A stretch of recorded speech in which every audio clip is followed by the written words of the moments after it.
কতবার বলছি আমি বিয়ে করবো না। আমার গলায় ঘন্টা ঝুলিয়ে বাদর নাচ দেখবে তারা। বিয়ে করা মানেই তো জীবনকে থামিয়ে দেয়া। বাবা বিয়ে করবো। আলহামদুলিল্লাহ, তবে তাই হোক। যে মেয়েকে দেখতে যাচ্ছি এই মেয়েকে বিয়ে করিয়ে আজকেই নিয়ে আসবো। আমি তাকে বিয়ে করবো। কাকি? মাশাআল্লাহ। এই জায়গা কি স্যার? কিছু না। কিছু না, তাই এই জায়গা ঘুরভাত খাচ্ছেন আর এরকমের উকি ঝুঁকি মেরে কি দেখতেছেন? আরে ভাই বাসাটা আমার একটু পরিচিত মনে হচ্ছে, এই জন্য একটু উকি ঝুঁকি দিচ্ছে। আপনার সমস্যা কি? ওরে আল্লাহ, এই লোকের কথা তো জুতের মনে হচ্ছে না। একে তো খালু বাসায় নেই, তারপরে আবার যুবক সওয়াল না, কোনো রিস্ক নেওয়া যাবে না। আসেন আপা আসেন, সেই তখন থেকে দেখতেছি এই লোক উকি ঝুঁকি মারতেছে। ওই বেটার মধ্যে অনেক বড় একটা গাবলিং আছে, কারণ তার আচরণ দেখে আমি বুঝতে পারছি। কই কাউকে তো দেখতে পাচ্ছি না। আপা বিশ্বাস করেন, এই বড় এক জলজন্ত মানুষ আমি এই মাত্র এখানে দাঁড় করা, খালি ভিতরে গেছি আর আইছি। আল্লাহ, আমি কেমন পরীক্ষার মধ্যে পড়লাম আল্লাহ।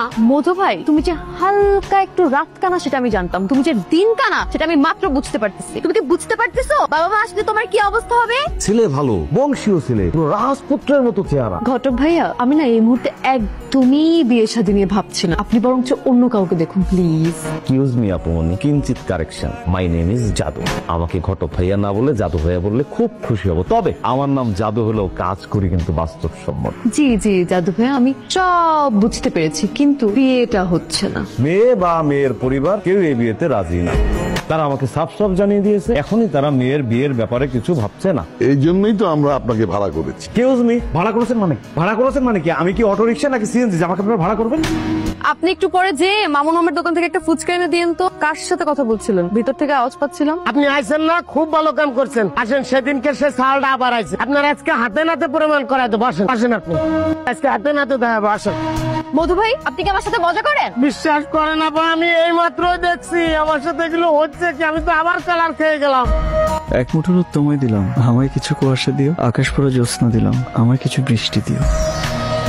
এটি আপনাকে লেখা আমার দ্বিতীয় চিঠি। আপনি কিছু একটা বুদ্ধি বের করেন। কোনো বুদ্ধি নেই আমার মাথায়, এখন কোনো বুদ্ধি নেই আমার মাথায়। এখন পুরো মহাশূন্য হয়ে গেছে এবং এটার মধ্যে পুরো ব্ল্যাক হোল। অন্য কারো শরণাপন্ন হয়। এটা আপনি কি বললেন? আমি এই দেশে কাউকে চিনি? আমি 11 বছর দেশের বাইরে ছিলাম। আপনি সেটা এখানে আমার আর কেউ নাই। শোনেন, আমি খোঁজ খবর নিয়ে দেখছি এই মেয়েটার বিয়ে হয়নি। মেয়েটা অন্য কারো প্রেমে আসক্ত না। That means very very single. আপনি জোকের মতো লেগে থাকেন, টুডে অর টুমরো হবেই। কবিতা কিংবা ভনিতা নয়, সত্যি বলছি, আপনি এক অপরূপা, যার জন্য বেকুল বেকুল লাগে, যাকে দেখলেই প্রেমে পড়া যায়।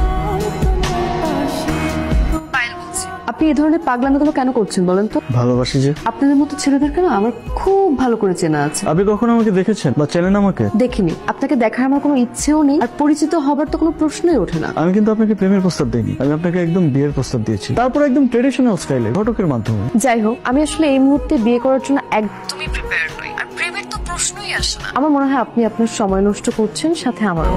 দেখুন, আমার নিজেরও কিন্তু বিয়ে করার ইচ্ছা ছিল না। ফ্যামিলি থেকে একটা প্রেশার ছিল, এই জন্য একটার পর একটা মেয়ে দেখাচ্ছিল। আর বিয়ে যেহেতু করবো না, এই জন্য আমি সিরিয়ালি সেগুলো রিজেক্টও করছিলাম। তারপর আমাকে দেখে ফিদা হয়ে গেলেন, বাসায় ঘটক পাঠালেন, তারপরে কাজ হচ্ছিল না দেখে একটার পর একটা চিঠি লিখে আমাকে কনভিন্স করার চেষ্টা করে গেলেন। আপনি কানাডায় সেটেল, সিটিজেনশিপ আছে, সংসারের বাবা মা ছাড়া আর কেউ নেই, তাই তো? ঘটক জাদু সাহেব আমাকে সবকিছু বলেছে, নতুন করে আর ব্যাখ্যা করার কোনো প্রয়োজন নেই। কোনো ব্যাখ্যা কিংবা প্রশ্ন ছাড়াই আপনার মন জয় করার জন্য আমি ননস্টপ চেষ্টা করে যাব। বোঝার চেষ্টা করুন প্লিজ। আপনি এবার থামুন, যা সম্ভব নয় তার জন্য অপেক্ষা করা অনুচিত। আপনার কথা শুনে মনে হচ্ছে আপনি বুকের মধ্যে প্রেম বিরোধী একটা দুঃখ পুষছেন। তাতে আপনার কি? সেটা একান্তই আমার ব্যক্তিগত বিষয়। আপনাকে আমি জ্বালাতে মানা করেছি, ব্যাস। হ্যালো, আপনার সমস্যা কি?